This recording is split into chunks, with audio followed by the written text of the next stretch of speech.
Hey everyone, my name is Wedge. We've already seen some awesome strategies come out of Battle for Zendikar, many of them not so cheap.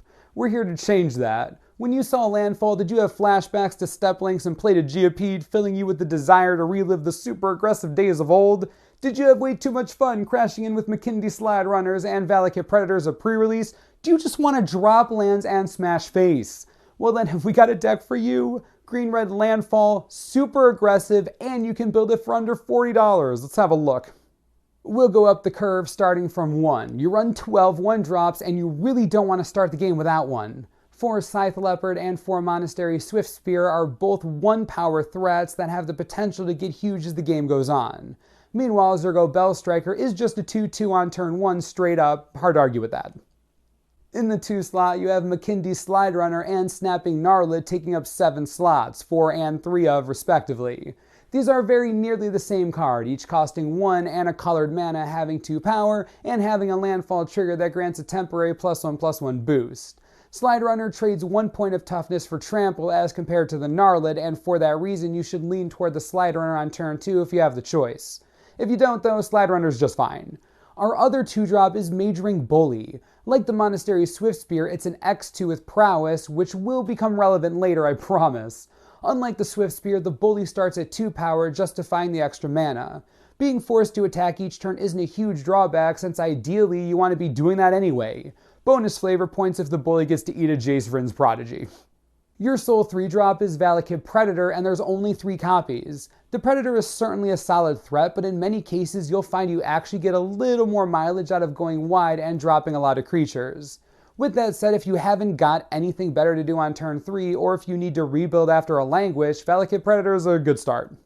Now we get into the spells. This is where you can get really explosive. Swell of Growth is basically your budget Atarka's command. You get a free land drop, and you get to pump a creature to get in for extra damage. Casting Swell also triggers prowess for Swift Spear and Bully, letting you get in for even more damage.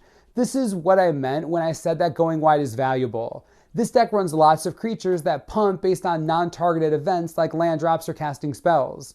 With that in mind, the more creatures you have, the more additional value you get out of each of those events. For example, playing a forest is stronger when you have a Scythe Leopard and a McKinsey Slide Runner than when you have, say, just a Zergo Bellstriker on the table.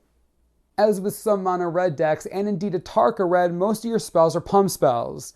In addition to Swell of Growth, you also run 4 Temur Battle Rage and 3 Become Immense. Temur Battle Rage takes all your pumps and triggers and effectively doubles them, while providing a prowess trigger of its own. On top of that, stack enough pumps and the target gains trample, virtually guaranteeing some damage gets through. The remaining 2 spell slots go to Wild Slash. It's a great card for taking out smaller threats that might clog up the board, or closing out a tight game if you take a languish just shy of the finish line. The land base is very simple. 4 Evolving Wilds, 11 Mountains, and 8 Forests. Sadly, on a budget, you can't do much with fetch lands, as explosive as they can be. Feel free to experiment with Blighted Woodland or Blighted Gorge. I found they were too color restrictive, and their effects were too slow to get out, costing 4 or 5 mana respectively. Let's talk price. Believe it or not, the priciest card on this list is Monastery Swift Spear. To buy out the playset will set you back around $14. Zergo is about $10 for a playset, and the 2 Wild Slash will total between $2 and $3. It's about $16 or $17 in total. Got that? Congratulations! The entire rest of the deck is commons and uncommons, none over 50 cents a piece.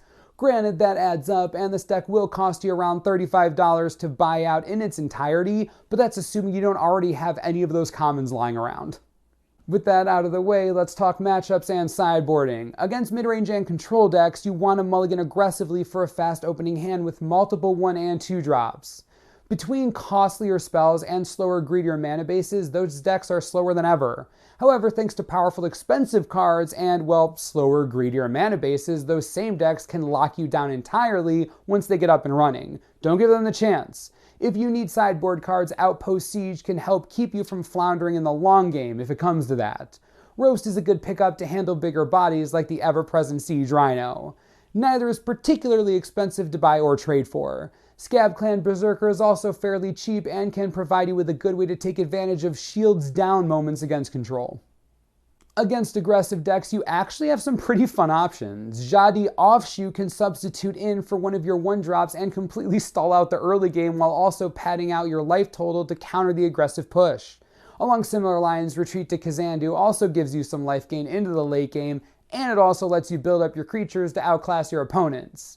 Boiling Earth can take out X1s and tokens, plus if the game somehow lasts long enough that you get to awaken it, you suddenly outclass anything else on the board. If you're facing off against Hangerback Walker, it might be worth looking into Touch of the Void. Now, if you have the budget, you can really have some fun with this deck. First thing is going to be revamping the land base. Not cheap, but worth it if you have the money. You could easily fit in 2 playsets of fetch lands, one of which should always be Wooded Foothills. Best move would be to split the other set between Windswept Heath and Bloodstained Mire, depending on your color needs. Speaking of color needs, Cinderglade is also a good pickup. Any of your fetches can grab it, and it smooths out your colors like no other. Atarka's Command is a great upgrade for Swell of Growth, though given the price tag and that Swell of Growth is actually fairly comparable, this can be a pretty low priority. Meanwhile, those majoring bullies really want to be Abbot of Caro Keep, and with a bigger budget, you can make it so. You get 1 less point of toughness, but the card advantage is worth it. If you want some better burn, you can always run Exquisite Firecraft. It's more expensive, both in terms of money and mana, but it basically does everything Wild Slash does, but more. One last higher budget consideration is Undergrowth Champion. You know how all your landfall triggers only last until end of turn? Wouldn't it be nice if they stuck around? Use Undergrowth Champion and live that dream. As an added bonus, the champion's damage resisting ability makes it resilient on offense and very handy on defense. And that's going to do it for our budget landfall deck tech. Let me know what you think in the comments and if there are any changes you'd make. You can build the budget version of this really cheaply, so go nuts. I know you'll enjoy it. Also, be sure to let me know what other budget strategies you want to see in the future. Maybe I can make you happy. As always, subscribe for the latest and most reliable Magic the Gathering information you could ever need. This is the Mana Source. I'm Wedge. Thanks for watching. We'll see you next time.